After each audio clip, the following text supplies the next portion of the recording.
নিয়ে এসেছি আয়রনযুক্ত একটা রেসিপি, যেটা কচুরলতি। এই কচুরলতি সুন্দর করে তোমরা দেখেছো আমি গাছ থেকে তুলি, আমার গাছের কচুরলতি, সরু সরু কচুরলতি, এইগুলো আমি সুন্দর করে বেছে নিয়েছি খুব তাড়াতাড়ি করে। তোমরা জানো এর আগেও দেখিয়েছি কিভাবে তাড়াতাড়ি বাছতে হয়। দেখো সুন্দর করে বেছে নিয়ে ধুয়ে নিয়ে ফিরে এসেছি। একটু ভাপিয়ে নেবো, ভাপানোর জন্য দিয়ে দেবো একটু হলুদ, জলের মধ্যে জল নিয়েছি, দিয়ে দেবো পরিমাণ মতো লবণ, দিয়ে কচুরলতিটা দিয়ে দেবো, জাস্ট একটু ফুটে উঠবে, নামিয়ে দেবো।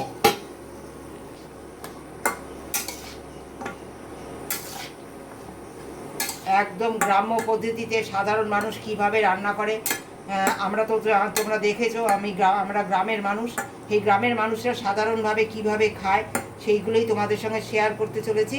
তোমরা অবশ্যই দেখো ভিডিওগুলো, যাদের মধ্যে তোমাদের বন্ধু সার্কেলের মধ্যে একটু শেয়ার করে দিও, বন্ধুগুলো নিশ্চয়ই তোমাদের খুব ভালো লাগবে। একটু তোমরা এইভাবে বন্ধু হয়ে ভালোবাসা দিয়ে একটু শেয়ার করে দিও। আর যারা এখনও পর্যন্ত সাবস্ক্রাইব করোনি, একটু বন্ধু হয়ে তোমরা সকলে সাবস্ক্রাইব করে দিও। পুরো ভিডিওটা দেখো, কেউ স্কিপ করে দেখো না। আশা করি আজকের ভিডিওটা তোমাদের খুব ভালো লাগবে। দেখো বন্ধুরা, এই যে আমি কচুরলতি জাস্ট একটু ভাপিয়ে নিয়েছি, কোনো সিদ্ধ করিনি। দেখো এটা শক্তই রয়েছে, সিদ্ধ করবো না, আমি জাস্ট একটু ভাপিয়ে নিয়েছি। হ্যাঁ, আমাদের একেবারে গ্রামের ঘরের দেশি কচুরলতি তো, সরু সরু একটু ভাপিয়ে নিয়েছি জাস্ট। দেখো তেল দিয়ে দেবো, সামান্য তেল।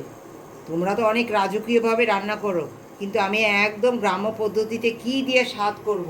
আমাদের সবসময় সাধারণ ঘরে তোমাদের মতো অনেক কিছু থাকে না, কিন্তু এত টেস্টি হবে এই গ্রাম্য পদ্ধতিতে রান্না, একবার খেয়ে দেখো। দেখো দিয়ে দেবো একটা গোটা শুকনো লঙ্কা, একটু কালো জিরে,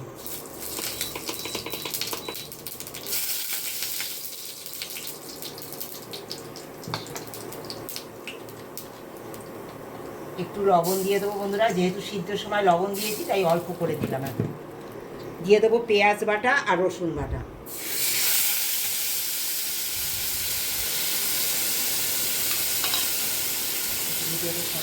দিয়ে দেবো, দেখো একটু কাঁচা গন্ধটা চলে গেছে পেঁয়াজ রসুনের। এই সময় দিয়ে দেবো আমি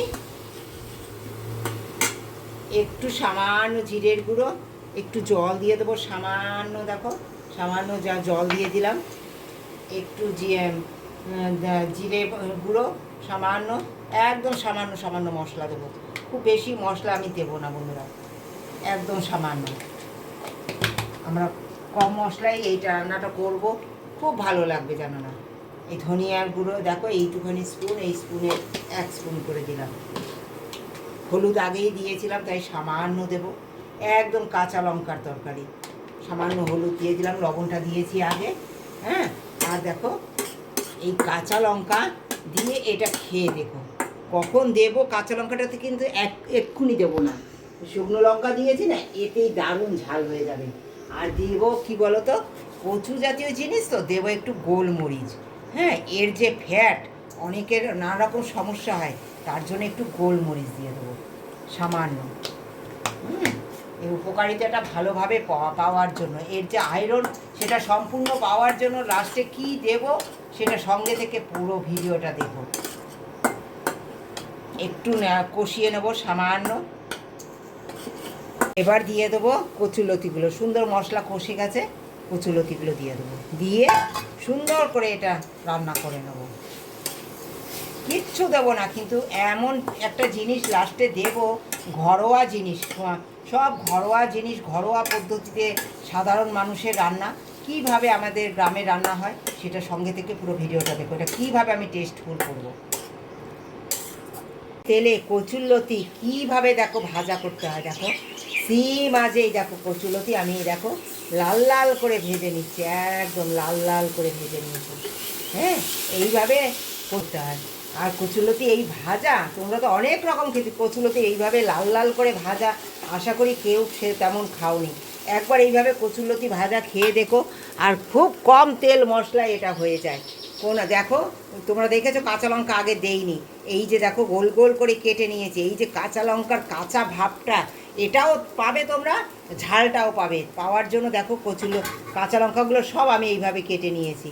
এই কাঁচা লঙ্কা, পাকা লঙ্কা সব দিয়ে দেবো। দিয়ে দেবো আরও 2টো কাঁচা লঙ্কা এতে। হ্যাঁ, যেহেতু একটু ঝালের বেশি ভালো লাগে, দিয়ে দেবো একটু লেবুর রস। ভিনিগার সবসময় আমাদের সাধারণ গ্রামের বাড়িতে সবসময় পাওয়া যায় না। হ্যাঁ, বারবার তোমাদের বলছি, আমাদের গ্রাম্য পদ্ধতিতে আমরা সাধারণত ঘরে সকলেরই লেবু থাকে, লেবু গাছ থাকে। আর সেই লেবুর রস, লেবু থেকে যখন কচুলতি পাওয়া যায় সেই সময় লেবু আমাদের সমস্ত গ্রামের বাড়িতে সবার বাড়িতে এগুলো হয়। আর এই লেবুর রস দিয়ে এটা করব। যেহেতু একটা আয়রনযুক্ত খাবার, এটা শরীরে প্রচুর পরিমাণে অ্যাবজর্ব হওয়ার জন্য আয়রনটা আমরা লেবুর রস দিয়ে দেবো। তাতে এই ভিটামিন সিটা দিলে পরে শরীরে প্রচুর পরিমাণে আমরা আয়রন পেয়ে যাব। হ্যাঁ, রক্ত তৈরিতে সুবিধা হবে। সামান্য একটু স্বাদের জন্য একটু তোমরা চিনি দিতে পারো, আমি চিনিটা অ্যাভয়েড করি। একটু সামান্য সাদা মিশ্রির গুঁড়ো দিয়ে দিলাম, দিয়ে সব নাড়িয়ে একদম রেডি এটা। এবার এটা ঢেকে রেখে দেবো এই লঙ্কার স্বাদটা পূর্ণ হওয়ার জন্য। জাস্ট এটা স্ট্যান্ডিং টাইমে রেখে দেবো।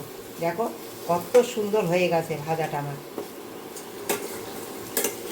একদম রেডি, একদম রেডি বন্ধুরা, একদম রেডি। এটা ঢেকে রেখে দেবো। সব কিছু দিয়েছি, দিয়ে এটা গ্যাস অফ করে, জাস্ট অফ করে দিয়ে সব ঢেকে রেখে দেবো। একদম তৈরি হয়ে গেছে বন্ধুরা, এটা সার্ভ করার জন্য একদম রেডি।